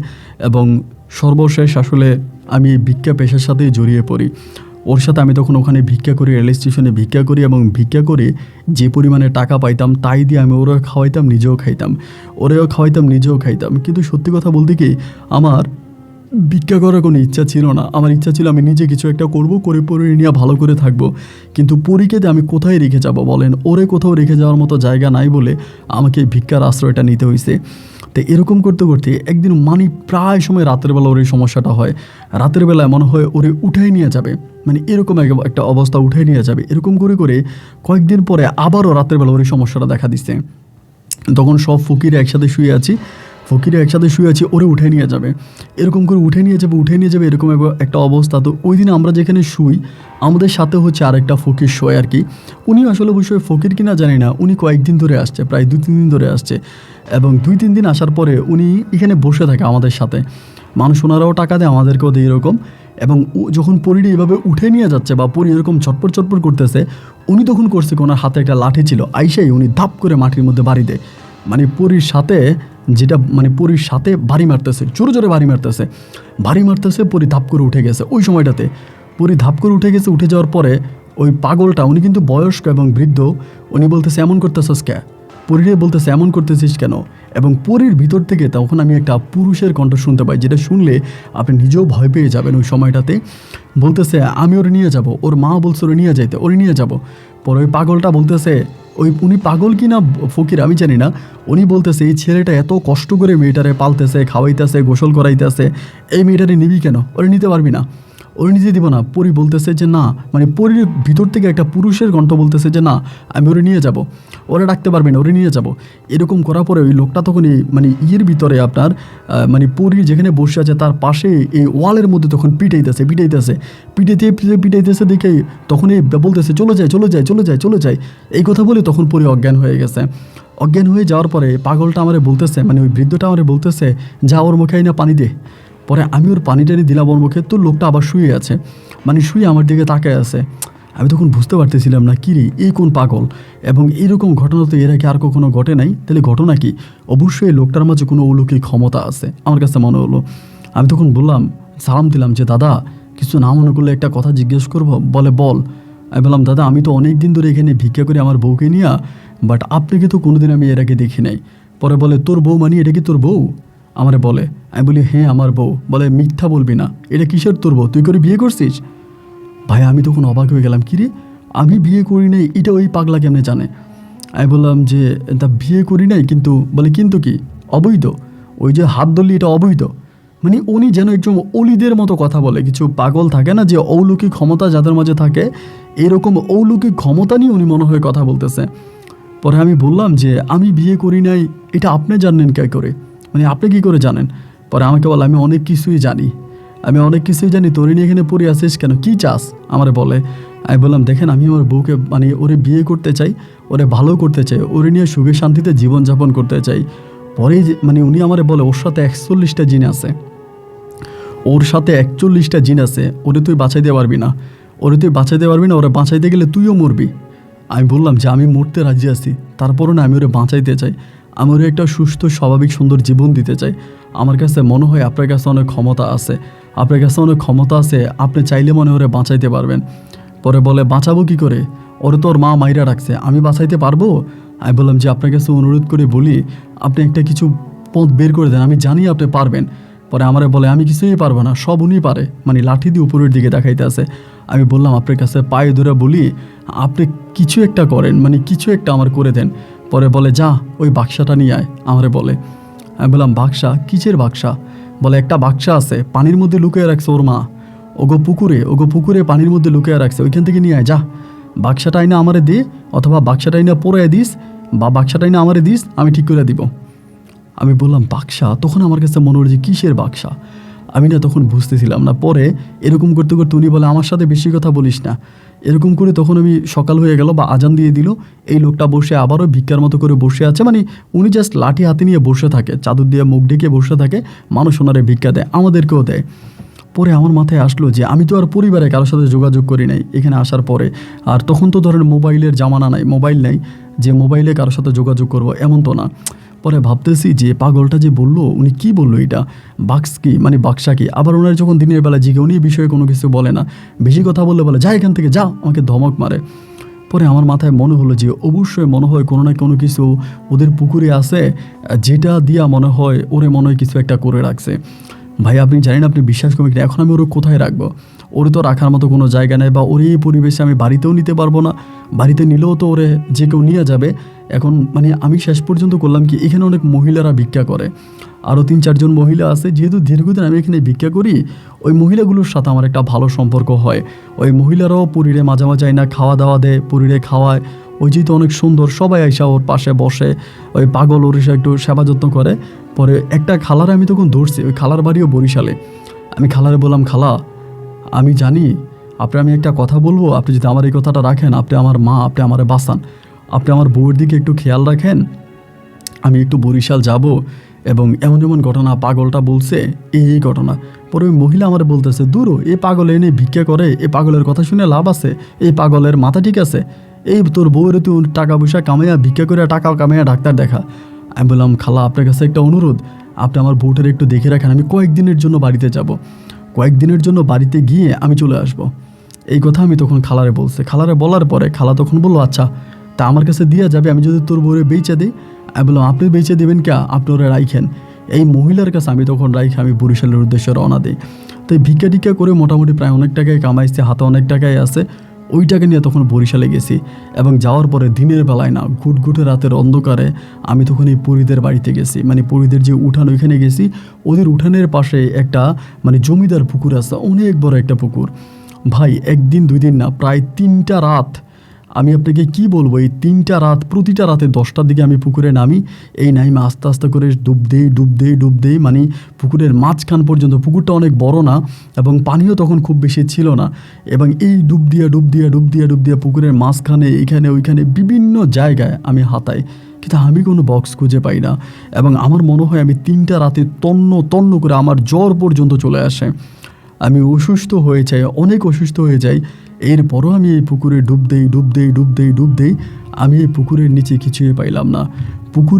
কিছুই পাইলাম না, এবং এই পুকুরে কিছু না পাইয়া 3 দিন পরে আমি আবার ওখান থেকে ফিরে আসছি। আসার পরে খালার কাছে তখনও আছে, খালার কাছে আমি খালারে বরিশাল থেকে আবারও আসি। আমি তো মায়ের সাথেও দেখা করি নাই, আমার ভাইয়ের সাথেও দেখা করি না, আমি ডাইরেক্ট চলে আসছি, কারণ এদিক দিয়ে পড়ি, এখানে পরির জন্য টেনশন। আসার পরে দেখলাম যে পরি এখানেই আছে। পরে খালারে বললাম যে, খালা পাগলে তো আমারে পাঠাইছে, এখন পাগলটা কই? খালা কয়, পাগল তো নাই, পাগল তো চলে গেছে কোন দিকে জানি। পরে ওরে খুঁজতেছে পাগলটার এদিকে সেদিকে, পাগলটার আর পাই না। বিভিন্ন রেল স্টেশনে যোগাযোগ করি, ওরে পাওয়া যায় কিনা, কেউ বলে ওরে আর দেখে না, কোন দিকে চলে গেছে ওই ভালো জানে। পরে খালা বলে, দূর তুই পাগলের কথা বিশ্বাস করস, পাগল তো পাগলে, এর কথা বিশ্বাস করে তুই 3 দিন যে পুকুরে ডুবে আসছিস, তোর বউরে ডাক্তার দেখা। এই ঘটনা 2 দিন পরে হঠাৎ করে আমার কাছে একটা কি মনে হলো জানেন, ওর মায়ের একটা ব্যক্তিগত পুকুর আছে, ব্যক্তিগত পুকুর বলতে একটা ডোবার মতো আছে, ওইটার মধ্যে ওর মা কাউরে নামতে দেয় না।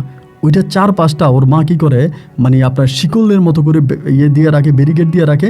এটার মধ্যে ওর মা রাজহাঁস পালে। আমার হঠাৎ করে মনে হলো, আরে এটাও তো একটা পুকুর, এবং যদি এটার মধ্যে কোনো কিছু নাই থাকবে, তাহলে এটা 4 পাশে ওর মা এরকমভাবে দিয়ে রাখে কেন? ওই ছোটো পুকুরে কাউরে নামতে দেয় না কেন? প্রথম থেকে আমরা দেখে আসছি, মানে পরি পাগল হওয়ার পর থেকেই উনি এখানে কাউরে নামতে দিত না, এটা উনি নিজে কাটায়, লোক দিয়ে এটা পুকুরটা কাটায়, এবং এটাতে কাউরে নামতে দেন, ওটা ওখানে রাজহাঁস পালে। আমার হঠাৎ করে মনে হলো যে নাকি ওইটার মধ্যে কিছু একটা আছে। এই বলে আমি তখন তার 2-4 দিন পরে আবারও খালারে বললাম, খালা আমি আরেকটা জিনিসের সন্ধান পাইছি, আপনি ওরা একটু রাখেন, আমি বাড়ি যাই। এই কথা বলার পরে এই খালার কাছে আমি আবার যাই। খালা আমার বলে, তুই পাগল হয়ে গেলি, পাগলের কথা শুনে তুইও পাগল হয়ে গেলি, তোরও ব্রেন পাগল হয়ে গেছে। খালার কাছে রেখে 3 দিন পরে ভাই আমি আবারও এই বরিশালের উদ্দেশ্যে রওনা দিই, এবং বরিশাল যাওয়ার পরে আমি ওই পুকুরে ডুব দেওয়া মাত্রই আমি এত বড় টাইপের একটা বক্স পাই। যে বক্সটা কীরকম ছিল জানেন, মানুষে যে পানের, অনেক সময় দেখবেন অনেক মানুষের মানে রাজকীয় বাড়ি যে পানের বাটা আছে, মানে পানের বাটার মতো এরকম করে একটা ঘরের মতো, এটা মানে ছোট একটা ঘরের মতো, মানে পানের বাটার মতো, এইটা আমি ওখানে পাই, এবং এটার মধ্যে 2টা তালা মারা, মুখের মধ্যে 2টা তালা মারা। এই পুকুরে নাইমা মাঝখানে ডুব দিয়ে আমি এটা পাই। এই পুকুরটা অনেক ছোট একটা পুকুর, ডোবার মতো, ওইখানে একদম মাঝখানে ডুব দিয়ে আমি এই জিনিসটা পাই। ওইটা নিয়ে আমি ভোরে আবারও 3 দিন পরে ভোরে আমি আবারও ফিরে আসি বরিশাল থেকে ঢাকায় আসার পরে আমি তখন এই খালারে দেখে যে, খালা এই ঘটনা। খালা তখন এটা দেখে বলতেছে, ও মা গো, তাহলে তো মনে হয় পাগলের মধ্যে কিছু একটা ছিল। আমি বললাম, খালা এটা এখন কী করবো? ওই পাগলটা তো আমি এর পাই না, পাগলে বলছে এটা আনলে আমি পরিটা ভালো করতে পারবো, বলছে এটা আইনা পোড়াই দিতে, নাইলে পাগলের কাছে দিত, ভালো করে দিব। পরে আমার বলে, পাগল তো তোর পথ খুলেই দিল, তোর তো বলেই গেছে পোড়াই দিতে, যা পোড়াই দে। আমি বললাম, পোড়াই দিলে কি ভালো হইব? উনি বলে, হ্যাঁ পোড়া। আমি আর এটা খুলি না, এটার মধ্যে কি আছে তার দেখি নাই, পরে এটা আমরা ওইখানে পোড়াই দিই। আমি আর খালা মিলে এটা পোড়ায় দিই, এবং পোড়ায় দেওয়ার পরে এটার ভিতর থেকে এমন গন্ধ বেরোইছে ভাই, মানে কি বলবো, এরকম গন্ধ, মানে মানে এমন পচা গন্ধ বেরোইছে, ভিতরে যে কী ছিল আল্লাহই জানে, ঘ্রাণ বেরোইছে। এবং আশেপাশের সবাই আমাদেরকে গালাগালি করতেছে, এই ফকিন্নির ফোলারা এখানে কি পোড়াইতে দিছিস। আপনি বিশ্বাস করবেন না, এটা পুড়িয়ে ফেলার ঠিক 3 দিনের মাথায়, 3 থেকে 4 দিনের মাথায় পুড়িয়ে একদম সম্পূর্ণ ভালো, মানে সম্পূর্ণ ভালো। আমারে বলতেছে, মানে ও সব মনে আছে ওর, আমার মা কই, আমার বাবা কই, মানে আমার এ কই, আমার ও কই, মানে এরকম এরকম আমারে বলে। মানে পুরী 4 দিনের মাথায় ভালো হয়ে যাওয়ার পরে আমি পরিরে নিয়ে রাতের বেলায় ডিরেক্টলি আমাদের বাড়িতে আসছি, এবং আমাদের বাড়িতে আসার পরে রাতের বেলা আমি ঘরে আসছি, এবং ঘরে আসার পরে আমার মাকে আমি বিস্তারিত সব ঘটনা খুলে বললাম। এগুলো শোনার পরে মা তো অবাক, মা আমার বলে, আরে কী বলিস তুই এটা তুই কী বলিস। আমি বললাম, মা এই ঘটনা আমি ওরা ভালো করছি, এবং আমিও পরিরে সব কিছু জানাই যে এমনি এমনি আমি তোমারে বাঁচাইছি, এটা আমার মা বলে, তাইলে তুই এর নিয়ে এনে সংসার করবি। ওর মা কী করবো আমরা দেখবো, ওর মার কাছে ওরা আর যাইতে দিব না, ওর মার কাছে যাইতে দিব না। এরপরে কইলো কি, আমাদের এলাকার যে চেয়ারম্যান আছে, তখন চেয়ারম্যানের আমার মা ভোরে ডাকাইছে আমাদের বাড়িতে। মা তখন চেয়ারম্যানের বাড়িতেও কাজ টাজ করতো, চেয়ারম্যানের ডাকাইছে, চেয়ারম্যান আমাদের বাড়িতে আসছে। আসার পরে পুরি তখন চেয়ারম্যানের কাছে সব খুলে বলছে যে আমার উপরে এইভাবে অত্যাচার করা হয়েছে, আমি আমার সম্পূর্ণ ইচ্ছায় প্রাপ্তবয়স্ক আমি কামালকে বিয়ে করব, আমি ওর সাথে থাকবো। চেয়ারম্যান সম্পূর্ণ সাক্ষী থাইকা তখন পুরীর সাথে আমাকে বিয়ে পড়াই দেয়, পরীর সাথে আমাকে বিয়ে পড়াই দিয়ে। এবার পরীর মায়ের কানে খবর গেছে যে পরী এখানে আসছে, ওর মা আমাদের বাড়িতে আসতে চায়, ওর মারে আমরা আমাদের বাড়িতে আসতে দিই না, না আমাদের বাড়িতে আপনি আইসেন না, আমাদের বাড়িতে আমরা ওর মারে আসতে দিই না। ওর মা আমাদের বাড়িতে আসার অনেক চেষ্টা করে, ওর মারে আমরা আমাদের বাড়িতে আসতেই দিই না, কারণ ওর মা আসলে অন্য কিছু একটা করে ফেলবে। আর পরীও ওই বাড়িতে আর যায় না, মানে জমিদার বাড়িতে যায় না, আমাদের বাড়িতে আসে, আমার সাথে আছে, সুখে শান্তিতে আছে, আমি ডাল ভাত যা খাইছে ও খাইতে আছে। এরকম করে বিয়ের কয়েক মাসের মাথায় ও তখন বেবি কনসেপ্ট করে, বাচ্চা হয়ে ওর গর্ভে বাচ্চা আসার পরে আমার অত্যাধিক আনন্দ লাগে, এবং আলহামদুলিল্লাহ ওর ঘরে আমার একটা কন্যা সন্তান হয়। ও নিজের ইচ্ছা, ওর নাম কিন্তু জান্নাতারা পরি, ওই নিজের মেয়ের নাম রাখে জান্নাত। তাই আমি ওরে বললাম যে তুমি এই মেয়েটার নাম জান্নাত কেন রাখো। আমাকে বলে আমার মেয়েটা আমার নাম রাখবে। তা আমার মেয়েটা হয় সারাদিন, ভাই মেয়েটা এত সুন্দর হয়, একদম পরীর মতো সুন্দরী। ওই ওর মানে ওর দাদার বাড়িতে যায় না, বা ওর নানার বাড়িতে যায় না। ওর সৎমা ও যেদিন বাচ্চা হয় ওই দিনও অনেকবার আসছে মানে দেখার জন্য পরীরে, এই সব ভুলে যাবে, পরীরে একটা নজর দেখতে চায়, পরীর সাথে একটু কথা বলতে চায়। আমাদের কথা সোজা, আপনি এই বাড়িতে আসতে পারবেন না। পরীর মায়েরে আমরা আমাদের বাড়ির ত্রিসীমানার মধ্যে ঢুকতে দেই নাই, মানে ওনারা আমরা অ্যালাউই করি নাই। উনি এমনি সামনে ঘোরাফেরা করছে, করে উনি তখন চলে গেছে। তো আস্তে আস্তে করে আমার জান্নাত বড় হইতেছে। ওই সময়টাতে পরীর সম্পদগুলো আমি আস্তে আস্তে দখলে যাইতেছি, পরীর সম্পদগুলো আমি আস্তে আস্তে দখলে যাইতেছি। আমার মা বলতেছে, এলাকাবাসী বলতেছে, তুই আস্তে আস্তে দখলে যা, আস্তে আস্তে করে দখলে যা, জমি দখলে যা। আমি তখন আস্তে আস্তে করে জমি দখল করতেছি, ওরা কিন্তু ছেড়ে দিতেছে। আমি যেই জমিতে যাইতেছি ওই জমি ওরা ছাইড়ে দেয়, ওর ভাইয়েরা, সৎ ভাই আছে, সৎ বোন আছে, ওরা ছাইড়ে দেয়। আমি গেলে আমারে ছাইড়ে দেয়, কারণ ওরা তো জানে জমির দলিল, সব দলিল হচ্ছে আপনার ইয়ের নামে, পরীর নামে। তো পরীর নামে জমির মালিক মানে পরীর জামাই, আমি আমার নামে মালিক। এই জন্য আমি যেখানে যাই ওরা ছাইড়ে দেয়। এইভাবে আমার মেয়েটার বয়স তখন প্রায় 3 বছরের কাছাকাছি, 3 থেকে 4 বছর হবে, 3.5 কি 4 বছর এরকম বয়স হবে। একদিন আমি মাঠে কাজ করতেছি, ওর জমি মানে পরীদের জমিদার বাড়ির জমিতেই কাজ করতেছি। বদলা আছে, বদলা 8-10 জন আছে, ওগুলো দিয়ে কাজ করে। হঠাৎ করে আমার মা চিৎকার দিয়ে এসে বলতেছে, আরে আসলা কামাল কামাল তাড়াতাড়ি বাড়িতে, তোর মেয়েরে তো পাওয়া যায় না। আমি বললাম, কী বলেন, আমার মেয়েরে পাওয়া যায় না, ও কই গেছে? আমার মা বললো, তো পাওয়া যায় না, তুই তাড়াতাড়ি বাড়িতে আয়। মায়ের কথা শুনে আমি তখন দৌড়ে বাড়িতে এলাম। বাড়িতে আওয়ার পরে দিয়ে আমার মেয়েরে পাওয়া যায় না, পরি তখন অজ্ঞান হয়ে পড়ে আছে। আমি বললাম, কী হয়েছে? বলে, কই জানি চলে গেছে। হাইরে খুঁজতেছি, পাই না, মানে কোথাও পাওয়া যায় না। এবার এরই মাঝে আবার পরীর যে সৎমা, উনি কিন্তু আমাদের বাড়িতে আসার চেষ্টা করতেছে, আমাদের বাড়িতে আসার চেষ্টা করতেছে, কিন্তু আমার মা ওরে আমাদের বাড়িতে অ্যালাও করে না। এদিকে আমার দাদি মারা গেছে কিন্তু ওই সময়। পরে দেখা যায় কি যে কোনোভাবে আমার মেয়ের আমি খুঁজে পাই না, এইখানে ওইখানে, এবং থানাতে ডায়েরি পর্যন্ত করি, আমার মেয়েরে আমি থানার মাধ্যমে ডায়েরি করি যে মেয়েরে নিখোঁজ, হারাই গেছি। কবিরাজ, ঠাকুর, খোনার কোনো কিছুই বাদ রাখি নাই, কিন্তু কোথাও পাওয়া যায় না। কোনো কবিরাজ বলতে পারে না কই চলে গেছে, কে নিয়ে গেছে, কোনো ঠাকুরই বলতে পারে না, হুজুর, মানে সব জায়গায় গেছি, কেউই বলতে পারে না আমার মেয়ে কই গেছে। মেয়ের জন্য তখন সম্পূর্ণভাবে পাগল হয়ে গেলাম ভাই, মনে হয় নিজের মাঝে নিজে তখন হারিয়ে যাচ্ছিলাম। কি করব, মেয়েরে না পাইলে তো আর অস্তিত্ব নাই, আমার বউকে তো আর কোনোভাবে মানানো যাচ্ছে না, ও তো আর মানতেছে না। এরকম করে করে মেয়েটা হারিয়ে যাওয়ার প্রায় 20 দিনের মাথায় আমার বউ আবার আগের মতো করে কেমন একটু গম্ভীর হয়ে যায়। আমি আমার মারে জিজ্ঞাসা করি যে, মা এই বাড়িতে কি পরীর মা আসছিল, পরীর সৎমা আসছে? বলে না।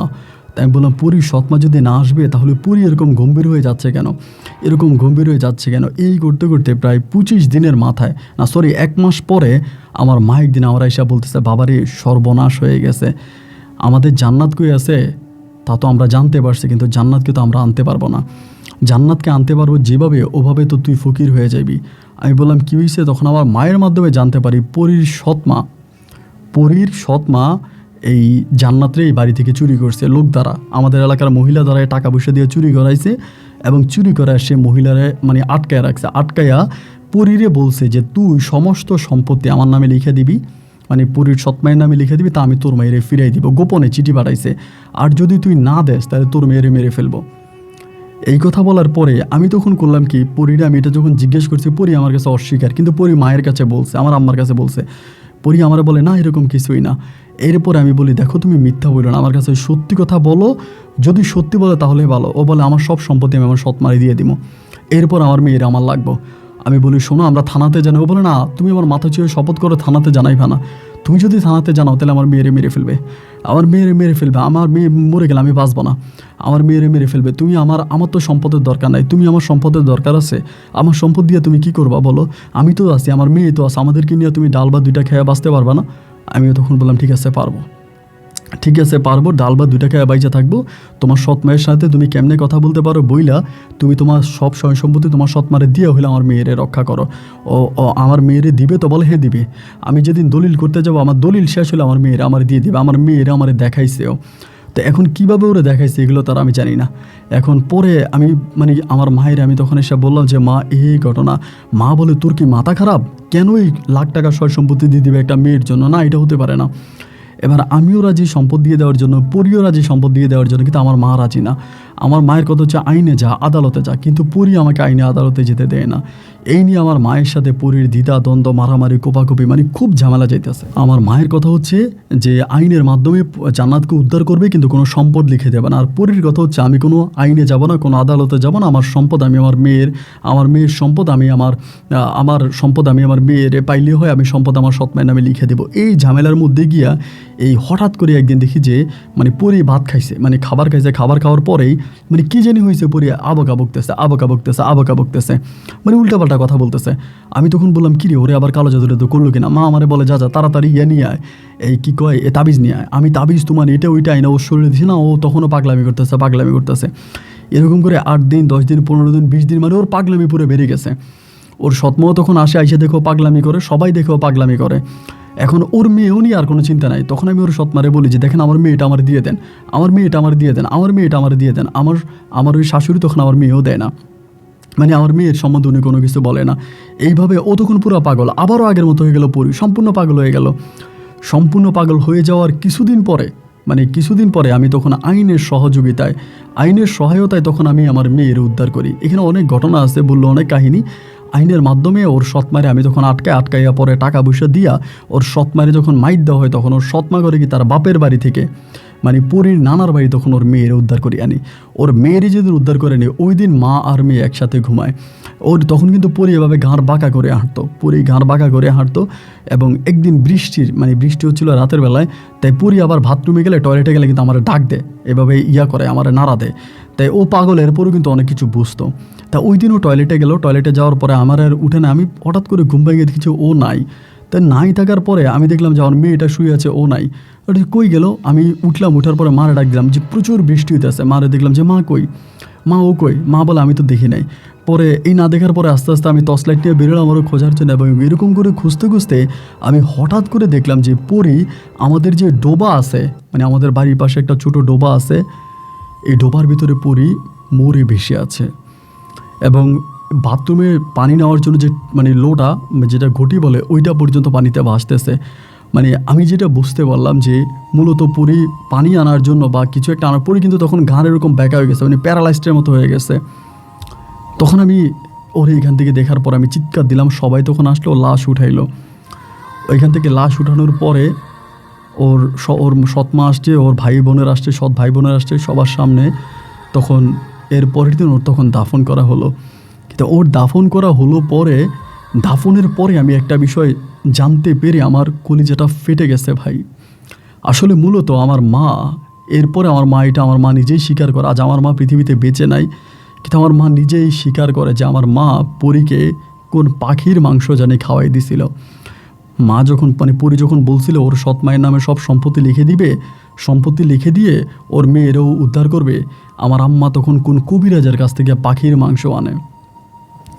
কোন একটা পাখির মাংস এনে পরীকে খাওয়াই দেওয়ার সাথে সাথে পরী পাগল হয়ে যায়। কী খাওয়ায় আমার মায়ে ভালো জানে। তবে আমার মা বলে, চিৎকার করে বলে, আমি তো তোর বউরে পাগল বানাইছি, আমি তো খাওয়াই দিছি কবিরাজের কথা মতো, খাওয়ানোর পরে তোর বউ পাগল হয়ে গেছে। পরী অন্ধকার কবরে চলে গেল এবং আমার মাও মারা গেল। আমার শাশুড়িও কিছুদিন আগে মারা গেছে, পরীর সৎ মা। আজ পরীর যে সম্পত্তিগুলো আছে এগুলো আমিও খাই, যদিও সম্পত্তির মূল মালিক আমিও খাই। আমার যেই সৎ শালা আছে, পরীর যে সৎ ভাই বোন আছে ওরাও খায়। আমার মেয়ে জান্নাতও আজকে আমার সাথে আছে, জান্নাত অনেক বড় হয়েছে। কিন্তু ভাই আমার প্রশ্ন হচ্ছে, আমার বউ কতটুকু জায়গা নিয়ে কবরে গেল, আমার মা কতটুকু জায়গা নিয়ে কবরে গেল, আমার শাশুড়ি কতটুকু জায়গা পেয়ে, কতটুকু জায়গার মালিকানা হয়ে তিনি কবরে গেল। কিন্তু এই সম্পত্তির জন্য আমার জান্নাত মারা গেল। এক কথায় বলতে গেলে আমার মাও এই জান্নাতের মৃত্যুতে নিজেকে অপরাধী বোধ করতে করতে আমার মাও অনুশোচনায় ভুগে ভুগে মারা গেল। জান্নাতের মাও দুনিয়া ছাড়লো। কেউ তো এক টুকরো সম্পদ নিয়ে কবরে যেতে পারলো না, সম্পদের জায়গায় সম্পদ পড়ে রইল। কিন্তু মানুষ 3.5 হাত মাটি নিয়ে কবর দেশে ঘুমায় গেল। আজ এই সম্পদ দেখার মতো মানুষ নাই। আমি আজ ওই সম্পদের কিনারায় ঘুরে বেড়াই। আমার মেয়ের সাথে আমি বলি, এই সম্পদের জন্য তোর মা জীবন দিয়ে দিল। আজ ওই সম্পদ আছে কিন্তু আমার জান্নাত, আমার পরী নাই। আমি সব কিছুর বিনিময় হলেও পরীকে আরেকটা আবার পেতে চাই। বাইরে যারা সম্পদ করে নিজের জীবন বিলিয়ে দেয়, তারা কি জানে না একজন ব্যক্তির কাছে সবচেয়ে মূল্যবান সম্পদ তার জীবন? কেন মানুষ এই সামান্য মাটির মায়ায় নিজের জীবন ত্যাগ করে দেয়? আমার বউ চলে গেল, আমার মা মরে গেল, আমার শাশুড়ি চলে গেল, আজও সম্পদ রয়ে গেল। যে সম্পদ আমাকে এক বিন্দু পরিমাণের সুখ দেয় না। এই সম্পদের দিকে তাকালে মনে হয় এই সম্পদের কারণেই আমার বউ চলে গেল। তাই যারা সম্পদের পিছনে আজও মরিয়া, তাদেরকে আমার গল্পটা শুনিয়ে একটু সতর্ক করবেন, আমার কাছে আপনার অনুরোধ। বরিশাল থেকে কামাল হোসেন। ভালো থাকবেন। আসসালামু আলাইকুম।